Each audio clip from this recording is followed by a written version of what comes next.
Nigeria पर बम बरसाने के बाद ट्रंप ने कहा, ईसाइयों का कत्ल बंद नहीं हुआ तो और मौतें होंगी।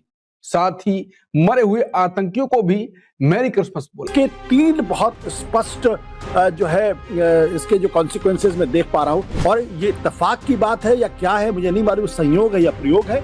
उसी दिन प्रधानमंत्री नरेंद्र मोदी दिल्ली के एक चर्च में जाते हैं और इससे विदेश नीति के भी जो बड़े सवाल हैं उस पर भी कहीं ना कहीं चिंता की लकीरें खींचेंगी।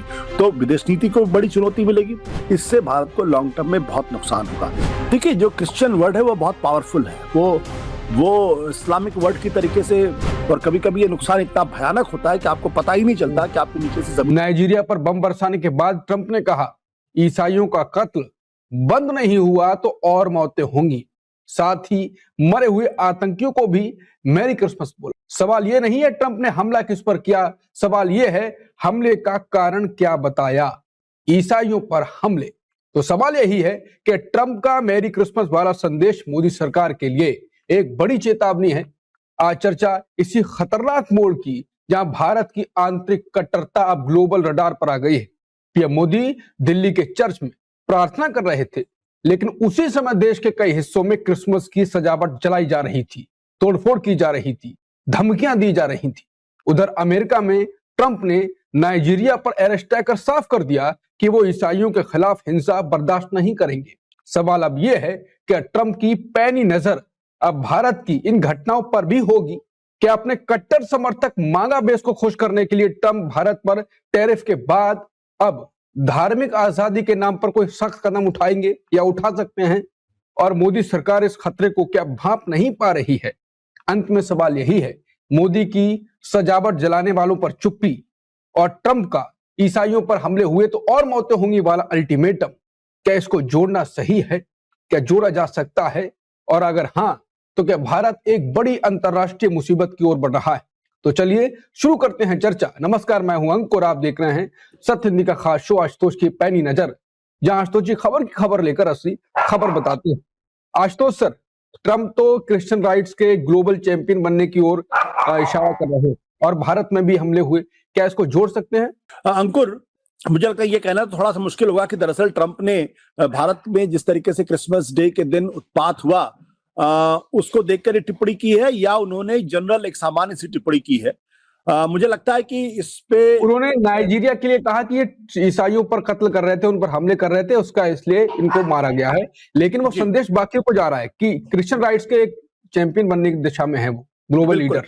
देखिए, हिंदुस्तान में जिस तरीके से 25 दिसंबर को या क्रिसमस डे के दिन जिस तरीके से नालबाड़ी के इलाके में, जैसा कि आपने देखा रायपुर के मॉल में जिस तरीके से किया गया, राजस्थान से भी यही खबर आ रही है, मध्य प्रदेश से भी यही खबर आ रही है, दिल्ली के लाजपत इलाके में भी जो सेंटा क्लॉज की कैप लगा के जो महिलाएं जा रही थी, उनको जिस तरीके से हैकल करने की कोशिश की गई है, ये वो तस्वीरें हैं। दरअसल इन तस्वीरों ने हिंदुस्तान की छवि को अंतर्राष्ट्रीय स्तर पर बहुत गहरी चोट पहुंचाई है, क्योंकि आज के जमाने में ये कह पाना कि ये तस्वीरें सिर्फ हिंदुस्तान तक महदूद रहेंगी या असम के नालबाड़ी इलाके तक भी रह पाएंगी, ये कहना बहुत बड़ी बेवकूफी की बात होगी। आज के जमाने में जबकि पूरी दुनिया इंटरकनेक्टेड है, चंद सेकंड के अंदर ये पूरी दुनिया में पहुंच जाती हैं। तो जिस तरीके से नालबाड़ी के इलाके में सेंटा क्लॉज को जिस तरीके से पीटा जा रहा था, उनके उत्सव को जिस तरीके से उठापटक किया जा रहा था, वहां जिस तरीके से भाषा का इस्तेमाल किया जा रहा था और पुलिस वहां मुखदर्शक बनी हुई बैठी हुई थी, वो इस ओर इशारा कर रही है कि दरअसल एक प्रायोजित कार्यक्रम के तहत, एक सुनियोजित योजना के तहत इस तरीके की हरकतों को अंजाम दिया गया है। और ये महज इत्तेफाक की बात नहीं कि सिर्फ 25 दिसंबर के ही दिन इस घटना को अंजाम दिया गया। मैं इसलिए भी ये बात कह रहा हूं क्योंकि उसी दिन बचपन से देखते आ रहे हैं कि हमारे क्रिसमस डे के दिन छुट्टी हुआ करते थे 25 दिसंबर को, लेकिन उत्तर प्रदेश के अंदर एक सरकारी आदेश निकालकर 25 दिसंबर के दिन सारे स्कूलों को खुला रहने के आदेश दिए गए और ये कहा गया कि इस दिन आपको आना है और आपकी अटेंडेंस मैंडेटरी है। साथ ही साथ पहुंचकर आपको अटल बिहारी वाजपेयी के जीवन चरित्र के बारे में पढ़ना समझना है। तो जो चीज बचपन से क्रिसमस डे छुट्टी होती थी, उस दिन उत्तर प्रदेश की योगी आदित्यनाथ सरकार ने स्कूल खोल दिया। तो क्या ये भी महज एक इत्तेफाक है? बिल्कुल ये इत्तेफाक नहीं। इसलिए मैं कहता हूं कि सुनियोजित योजना के तहत, एक बड़ी साजिश के तहत इसको अंजाम दिया गया। और ये कौन लोग हैं? इनका नाम बजरंग दल के साथ जुड़ता हुआ दिखाई पड़ रहा है, इनका नाम विश्व हिंदू परिषद के साथ जुड़ता हुआ दिखाई पड़ रहा है। तो इसके तीन बहुत स्पष्ट जो है इसके जो कॉन्सिक्वेंसेस मैं देख पा रहा हूं, एक तो हिंदुस्तान का जो ईसाई समुदाय है उसके मन में असुरक्षा के भाव को बड़े पैमाने पर जो है वो बढ़ाना, और उनको इस बात की ताकीद करना कि हम इस देश के अंदर भले ही संविधान ने आपको अपनी धार्मिक मान्यताओं को, धार्मिक त्योहारों को, धार्मिक प्रतीकों को मानने का अधिकार दिया गया है, आपको अपने तरीके से पूजा करने का अधिकार दिया गया, उपासना करने का अधिकार दिया, लेकिन हम आपको नहीं करने देंगे। ये जो संदेश है, क्योंकि ये जो ईसाई लोग थे, ये कुछ कहीं कोई हंगामा तो कर नहीं रहे थे, कहीं शोर तो मचा नहीं रहे थे, कहीं किसी के लिए दिक्कत तो पैदा नहीं कर रहे थे, ये तो सिर्फ अपना त्योहार मना रहे थे। सांता क्लॉज बचपन से हम लोग जानते हैं अच्छी तरीके से, क्रिसमस डे के दिन सांता क्लॉज आते हैं, उनकी तस्वीरें लगती हैं, लोग उनके कैप लेके पहनते हैं, तो वहां जाके डिस्टर्ब करना और उसके बाद पुलिस का किसी तरीके से कोई कार्रवाई न करना, भारतीय जनता पार्टी के तमाम बड़े नेताओं की चुप्पी ये बताती है कि इसके पीछे कुछ ना कुछ एक बड़ी योजना थी और ईसाई समुदाय को संदेश देने की कोशिश की जा रही थी। और ये इत्तेफाक की बात है या क्या है मुझे नहीं मालूम, संयोग है या प्रयोग है। उसी दिन प्रधानमंत्री नरेंद्र मोदी दिल्ली के एक चर्च में जाते हैं और क्रिसमस के सेलिब्रेशन में शामिल होते हैं या क्रिसमस के उत्सव में शामिल होते हैं। तो एक तरफ प्रधानमंत्री क्रिसमस के उत्सव में शामिल होते हैं, दूसरी तरफ भारतीय जनता पार्टी आरएसएस से जुड़े हुए संगठन इस तरीके की हरकतें करते हैं, तो उसका क्या अर्थ लगाया जाए? प्रधानमंत्री जी अगर चाहते तो देर शाम तक उनका तगड़ा बयान आना चाहिए था, ये कहना चाहिए हरकतें बर्दाश्त नहीं है और जो लोग ये कर रहे हैं उनके खिलाफ कड़ी से कड़ी कार्रवाई होगी। लेकिन ना उनकी तरफ से कोई बयान आया, ना अमित शाह की तरफ से कोई बयान आया, ना ही असम के मुख्यमंत्री की तरफ से कोई बयान आया और ना ही छत्तीसगढ़ की तरफ से कोई बयान आया, बल्कि 3-4 लोगों को खाली डिटेन किया गया, ऐसी जानकारी मेरे पास है। कोई कड़ी कार्रवाई होती दिखाई नहीं पड़ी। तो पहली चीज ये है कि ईसाइयों के मन में असुरक्षा का भाव पैदा करना। दूसरी बात है कि ये तस्वीरें अंतर्राष्ट्रीय स्तर पर जाती हैं, वहां जब जाएंगे तो हिंदुस्तान की छवि इससे धूमिल होती है और अगर धूमिल होती है तो फिर भारत की जो एक छवि है एक टॉलरेंट इंडिया की, एक ऐसे भारत की जहां पे सभी धर्मों के लोग हंसी खुशी रहते हैं, जहां किसी तरीके का कोई भेदभाव नहीं है, तो वो छवि पूरे भारत की बर्बाद करती है। तीसरी बात क्या है, जो क्रिश्चियन वर्ड है वहां पे इसको किस नजर से देखा जाएगा, वहां की सरकारों का नजरिया क्या होगा, और इससे विदेश नीति के भी जो बड़े सवाल है उस पर भी कहीं ना कहीं चिंता की लकीरें खींचेंगी।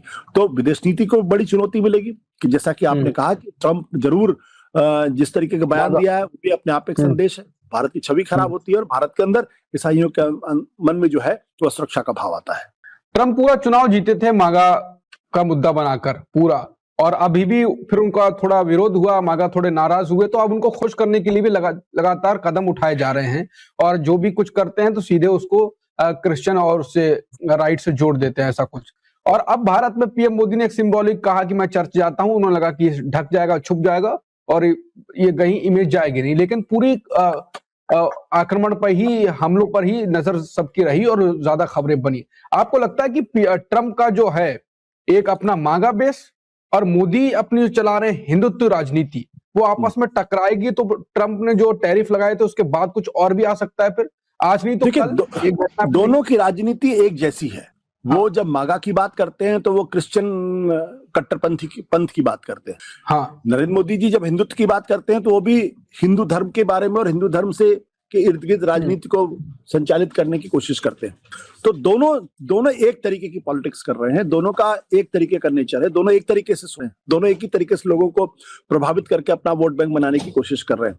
अब इसमें जो तकलीफ वाली बात हो सकती है वो ये हो सकती है कि आपको याद होगा जब पिछले सालों में मुसलमानों को लेकर लिंचिंग हुई और उस पर जब विदेशी से प्रतिक्रिया आई, तब क्या कहा गया?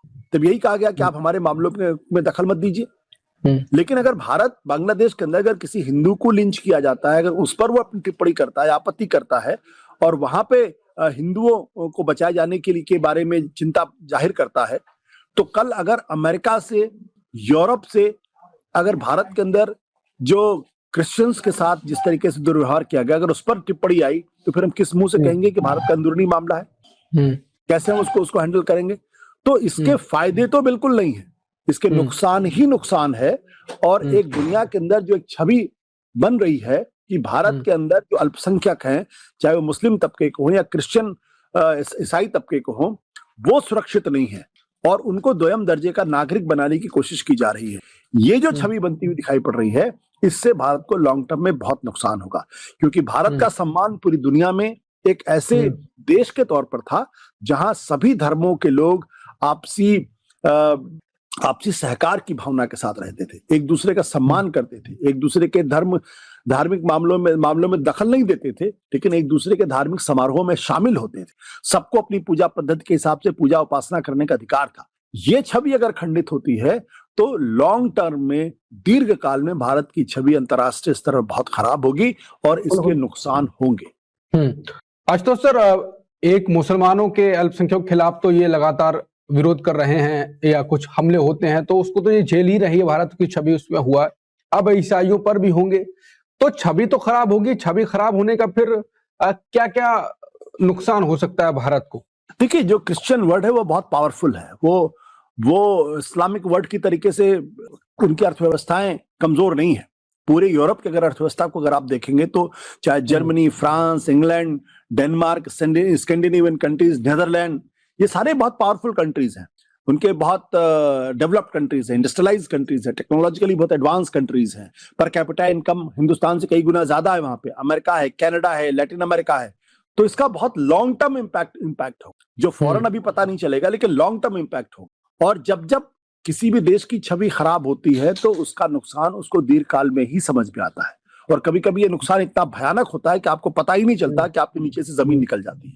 तो इसलिए ये बहुत ही गंभीर स्थिति है। और अगर प्रधानमंत्री जी वाकई में चर्च जाकर संदेश देने की कोशिश कर रहे थे तो उनको इन उपद्रवियों के खिलाफ फौरन कड़ी से कड़ी कार्रवाई करने की बात करनी चाहिए और कानून व्यवस्था को जिन लोगों ने हाथ में लिया है उनकी जगह जेल में होनी चाहिए।